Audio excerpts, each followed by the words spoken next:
Hello and welcome to a new series where we ask, what if things in the MonsterVerse went differently? Sometimes a little, sometimes a lot. Now I know these movies aren't exactly known for intricate plots, and yes, some of these are going to involve a lot of speculation, but you might be surprised how differently things can turn out if you change just one detail. We'll see heroes become villains, protectors become destroyers. And since this one won the Reddit poll I did, let's start with, what if the oxygen destroyer was never used in Godzilla King of the Monsters? What changes this version of events starts out pretty simple. Admiral Steins, having learned his lesson last time using WMDs against the Titans backfired horribly, holds off on launching the oxygen destroyer, and without that launch, Godzilla finishes Ghidorah right then and there, ending the threat it poses to all life on Earth. So, what happens next? In the aftermath of the battle, Rodan, already injured, knows better than to pick a fight with Godzilla and takes wing, while the storm generated by Ghidorah still hovers over Mexico. And from the Monarch base in Boston, Emma Russell and Alan Jonah are still watching. Emma realizes Godzilla doesn't respond to the Orca signal, but Jonah insists on pressing ahead. Madison, horrified by her mother's display of ruthlessness, still disowns her as she did in the original timeline, but without the trauma of realizing she essentially started the apocalypse, Emma reacts differently, beginning by confining Madison to her room. She starts to see Godzilla's killing of Ghidorah as proof of what she'd been saying all along, that only the Titans can bring balance back to the Earth.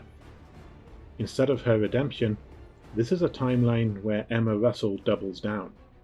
Meanwhile, without a mass Titan awakening or needing to find and revive Godzilla, Monarch is more able to focus on tracking down Jonah's organization, which they do, with a little help. Madison sneaks out of her room and gets a message to Monarch, and the Argo heads toward Boston. Of course, it doesn't take long for Jonah to realize they've been betrayed and intend to clear out, but Emma's becoming increasingly obsessive and unstable, refusing to listen to reason from anyone around her. She uses the Orca instead to send out a transmission to all Monarch bases in range, awakening Scylla, Behemoth, and Nakika. And, sensing the signal, Godzilla heads for Boston, while Mothra's cocoon hatches in China. Madison sneaks out of the base, no chance to steal the Orca in this timeline, just as the Argo arrives, only to encounter Rodan in the skies over the city.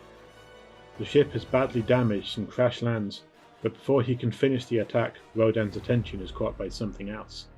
Godzilla has arrived.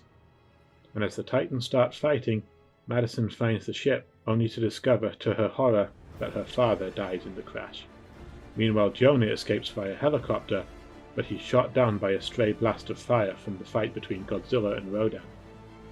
But Emma's signal has attracted the others to the city as well. As Behemoth, Scylla, and Nakika arrive, Godzilla battles the other monsters, but 4 against 1 is too much even for him, until Mothra flies in, taking the fight with Rodan to the air.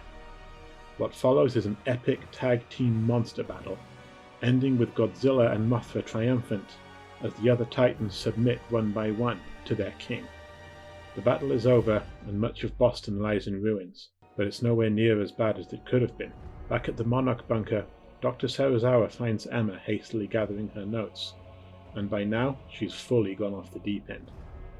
After a standoff, she shoots at Serizawa, just missing him, and escapes, now intent on building her army of Titans and using the Orca to wipe humanity off the face of the Earth. Perhaps one day she'll even find a way to control Godzilla himself. 6 months later, Emma's become the most wanted criminal on the planet, while Dr. Serizawa has unofficially adopted Madison as part of the Monarch team. King Ghidorah's body is still underwater and kept under close watch by Monarch for any sign of life. Jonah's former group, now led by Emma, has been behind a series of targeted attacks, sometimes using the Orca to control Titans no less, several of them against the Apex Cybernetics Corporation. Serizawa considers reaching out to his estranged son Ren to find out what he knows. Meanwhile, Emma and her followers have chosen their next target.